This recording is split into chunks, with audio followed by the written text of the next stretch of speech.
আসসালামু আলাইকুম ভিউয়ার্স, আজকের ব্লগে আপনাদের সবাইকে ওয়েলকাম জানাচ্ছি। শুরুতেই রমজানের শুভেচ্ছা জানিয়ে আজকের ব্লগটি শুরু করে দিয়েছি। রমজানের কিন্তু আর কয়েকদিন বাকি মাত্র। তো এটা হচ্ছে কয়েকদিন আগের ভিডিও। আমি 2-3 দিন মিলিয়ে আমার ব্লগটি সাজিয়েছি। আমার বাসায় গেস্ট আসছিল আর কি। তো আমি একটু ব্যস্ততার কারণে ভিডিওটি আসলে শেয়ার করা হয়ে ওঠেনি। তো কি হয়েছে না হয়েছে সব কিছু তো আপনাদের সাথে শেয়ার করবই। একটা লাইক দিয়ে ভিডিওটি স্কিপ না করে আশা করি সাথেই থাকবেন, শেষ পর্যন্ত দেখবেন। তো এখানে বিকেলবেলা থেকে আমি ভিডিওটি স্টার্ট করে দিয়েছি। বিকেলবেলা সবার জন্য চা নাস্তা বানিয়েছি, সাথে ছিল ফ্রুটস কেক, মিষ্টি বড়ই, তারপর বিস্কুট। এগুলো দিয়ে আমরা সবাই মিলে গল্প করতেছি আর নাস্তা খাচ্ছিলাম।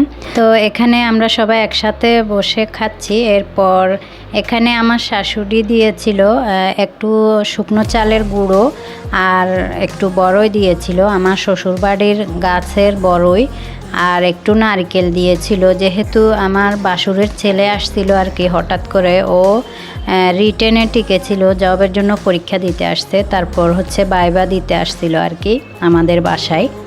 তো ওর কাছে এগুলো দিয়েছে, হাতের কাছে যা ছিল আর কি। তো গাছের বড়ই তো মানে খুবই লোভনীয়, একবার পাকা পাকা, কয়েকটা কিন্তু একদম নরম হয়ে গিয়েছিল। তো আমি এগুলো দিয়ে একদম ঝটপট একটা বড়ইয়ের আচার তৈরি করেছি আর কি। আমার অন্য চ্যানেলে রেসিপি দিয়েছি, আপনারা চাইলে দেখে আসতে পারেন। আমি রুমিজ রেসিপি চ্যানেলে দিয়েছি, আমি ডেসক্রিপশানে ওই লিঙ্কটা দিয়ে দিব, আপনারা চাইলে দেখে আসতে পারেন যারা এখনও দেখেননি আর কি। একটু নারিকেল দিয়েছিল, যদিও এই নারিকেল থেকে একটা মানে নষ্ট হয়ে গিয়েছে। এত কষ্ট করে এনে আসলে নষ্ট হয়ে গেলে খারাপই লাগে, আনতে তো অনেক কষ্ট। তো এখানে শুকনো চালের গুঁড়ো, আতপ চালের, এই চালের গুঁড়ো কিন্তু আপনি অনেকগুলো করে দীর্ঘদিন ধরে ফ্রিজ ছাড়াই নর্মালি বাহিরে রেখেই খেতে পারেন। এগুলো আমাদের সবারই ঘরে ঘরে করে রাখে আর কি, অনেকগুলো করে। তো আমাদের অঞ্চলে যেহেতু খোলা জালি পিঠাটা খুব বেশি খাওয়া হয়, সেই জন্য এই গুঁড়িগুলো রেখে দেয় আর কি। এভাবে করে একবারে শুকিয়ে তারপরে রেখে দেয়, নষ্ট হওয়ার সম্ভাবনা একদমই নেই। একবারে 1 বছরের মতো এটা থাকে। এটা আপনারাও যারা করেননি এভাবে করতে পারেন। তো আমি জায়গা মতো জিনিসগুলো রেখে দিয়েছি। এখন হচ্ছে পরের দিন দুপুরবেলা আমি ঘরটা ক্লিন করে নিচ্ছি, আমার হেল্পিং হ্যান্ড আসে নাই আর কি। তো আমি অফ ক্যামেরায় রান্নাবান্না করে নিয়েছি, সেগুলো আর ভিডিও করা হয়নি। ছোট মাছ রান্না করেছি আর ইলিশ মাছ রান্না করেছি একটা টমেটো দিয়ে, আর ডাল রান্না করেছিলাম।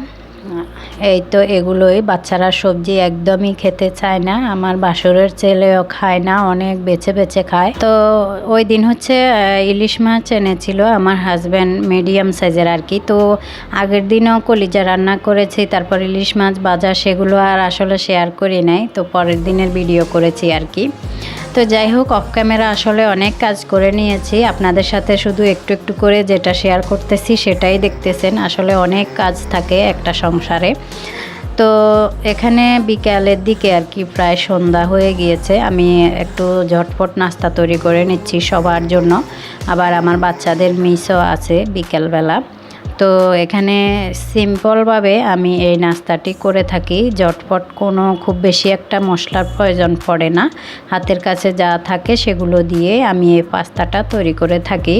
তো অনেক মজা লাগে এটা এভাবে খেতে। আমার মেয়েরা যখন বলে একটু চিজ দিয়ে দিতে উপর থেকে, তখন দিয়ে দিই, আর না বললে এমনিই খায়, অনেক মজার হয়ে থাকে। দেখি আমি কোনো এক সময় আপনাদের সাথে শেয়ার করব এটা রেসিপি আকারে আর কি। তো যাই হোক, আসলে অনেক কিছুই শেয়ার করার ইচ্ছা হয় কিন্তু টাইমের জন্য হয়ে ওঠে না, সময় সাপেক্ষের ব্যাপার।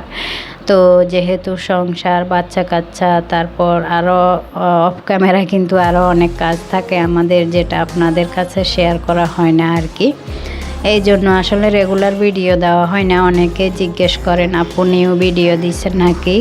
তো যাই হোক, একটা ভিডিও দেওয়া সপ্তাহে আমার জন্য অনেক কষ্ট হয়ে যায়, যেহেতু সব কিছু আমি নিজের হাতেই করতে হয়। ভিডিও করা থেকে এডিটিং করা, ভয়েস দেওয়া, যাদের হেল্প করার লোক থাকে তারা প্রতিদিনে দিতে পারে, এটা আসলে বলা লাগে না, বোঝাই যায়। তো এটা হচ্ছে পরের দিন সকালবেলা আমি নাস্তা তৈরি করে নিচ্ছি। একদম সকাল সকাল উঠে আমি অফ ক্যামেরায় চিকেন দিয়ে তারপর একটা দুটা আলু দিয়ে ঝোল করে নিয়েছি এই পিঠার সাথে খাওয়ার জন্য, যেহেতু আমার বাসুরের ছেলে পরীক্ষা দিতে যাবে সকাল সকাল আর কি। আমি নাস্তা তৈরি করে নিয়েছি, তো ওরা খেতে বসছে।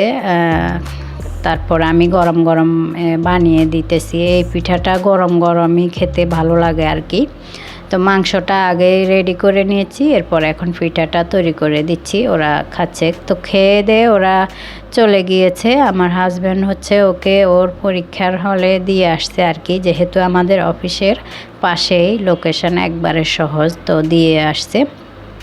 দিয়ে আবার পরীক্ষা শেষ হওয়ার পরে বাসায় রিকশায় করে পাঠিয়ে দিয়েছে আর কি। তো এটা হচ্ছে দুপুরের দিকে আমি ঝটপট চিকেন বিরিয়ানি তৈরি করে নিয়েছি। আমার বাসুরের ছেলে হচ্ছে থাকবে না, ওর যেহেতু কম্পিউটার শিখে, ওর ক্লাসগুলো তাহলে মিস হয়ে যাবে। তো বলছে খাবে না, মানে নাস্তা করার পরে রওনা দিয়ে দিবে আর কি পরীক্ষার শেষে। তো আমি বলছি আমি তাড়াতাড়ি রান্না করব, তো যা একটু খায় আর কি, তাও অন্তত খেয়ে যেতে পারবে। তো আমি বিরিয়ানিটা আগে হয়ে গিয়েছে, তো ওদেরকে খেতে দিয়েছি। আর এখানে আমি কাবাব বানাবো, সেই জন্য সব কিছু রেডি করে বসিয়ে দিয়েছি, আর একটু জর্দা রান্না করতেছি। তো ইদানিং মিষ্টি খাবার খেতে ভালো লাগে কেন জানি, আগে তেমন একটা আমি খেতাম না যদিও মিষ্টি খাবার। তো এটা বানিয়ে নিচ্ছি, বাচ্চারা যদি খায় খাবে একটু। আর কাবাব বানিয়ে ফ্রোজেন করে রেখে দিলে মানে নাস্তা হিসাবেও বাচ্চারা খায় আর কি। তো আমি জর্দার মধ্যে 2 রকমের বাদাম, কিশমিশ সব কিছু দিয়েছি, শুধু ছোট মিষ্টিগুলো দিলেই হয়ে যেত আর কি, দেখতেও ভালো লাগতো। যাই হোক, অনেক মজার হয়েছিল এই জর্দাটি। তো এই তো আজকের ব্লগটি এখানেই শেষ করলাম। সবাই যেন মাহে রমজানে 30টি রোজা রাখতে পারে এবং সবার জন্য যেন রোজা রাখাটা সহজ হয়ে যায়, সে প্রত্যাশা রেখে আজকের ব্লগ ভিডিওটি এখানেই শেষ করছি। সবাই ভালো থাকবেন, সুস্থ থাকবেন, যে যেখানে থাকবেন। আল্লাহ হাফিজ।